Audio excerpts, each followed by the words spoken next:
ടുനെറ്റ് news കാലാവസ്ഥാ വാർത്തയിലേക്ക് സ്വാഗതം. ഗുജറാത്തിനു മുകളിൽ നിലനിന്ന് പ്രളയമഴ നൽകിയ അതിതീവ്ര ന്യൂനമർദ്ദം വീണ്ടും ശക്തി പ്രാപിച്ച് ചുഴലിക്കാറ്റായി മാറിയേക്കുമെന്ന് കാലാവസ്ഥാ നിരീക്ഷണ വിഭാഗങ്ങൾ. നിലവിൽ വടക്കുപടിഞ്ഞാറൻ ഇന്ത്യക്കും പാകിസ്ഥാനും മുകളിലായാണ് ഈ അതിതീവ്ര ന്യൂനമർദ്ദം സ്ഥിതി ചെയ്യുന്നത്. ഇത് ഈ മേഖലയിൽ കനത്ത മഴയ്ക്കും പ്രളയത്തിനും കാരണമാകും. അതിതീവ്ര ന്യൂനമർദ്ദം അറബിക്കടലിൽ പ്രവേശിച്ച് ഇന്നത്തോടെ ചുഴലിക്കാറ്റ് രൂപപ്പെടുമെന്നാണ് വിലയിരുത്തൽ. രൂപപ്പെട്ടാൽ പാകിസ്ഥാൻ നിർദ്ദേശിച്ച അസ്ന എന്ന പേരിലാകും അറിയപ്പെടുക.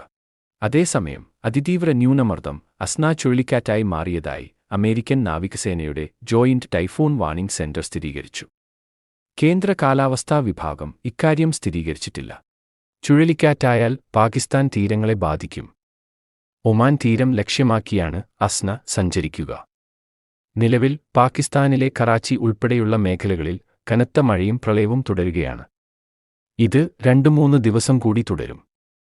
ശേഷം ഒമാനിൽ കനത്ത മഴയും പ്രാദേശിക വെള്ളക്കെട്ടുകളും ഉണ്ടാകും. അടുത്തയാഴ്ച ഒമാനിലെ മധ്യമേഖലകളിലാണ് മഴ ശക്തിപ്പെടുകയും പ്രളയസാധ്യത ഉടലെടുക്കുകയും ചെയ്യുക.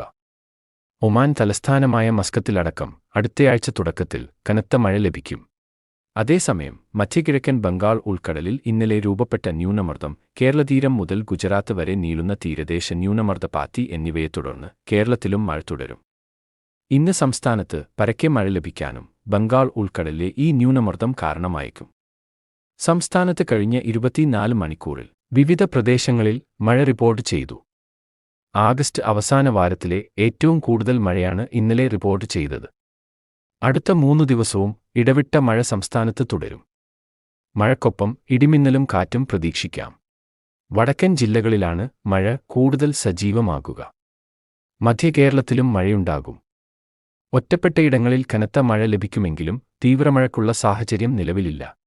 10 ജില്ലയിൽ ഇന്ന് അതിശക്തമായ മഴയ്ക്ക് സാധ്യതയുള്ളതിനാൽ കേന്ദ്ര കാലാവസ്ഥാ വിഭാഗം ഓറഞ്ച് അലർട്ട് പ്രഖ്യാപിച്ചു.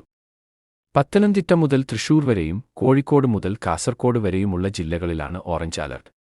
കാലാവസ്ഥാ വാർത്തകൾ കൃത്യമായി ലഭിക്കാൻ ചാനൽ സബ്സ്ക്രൈബ് ചെയ്യുക. നന്ദി.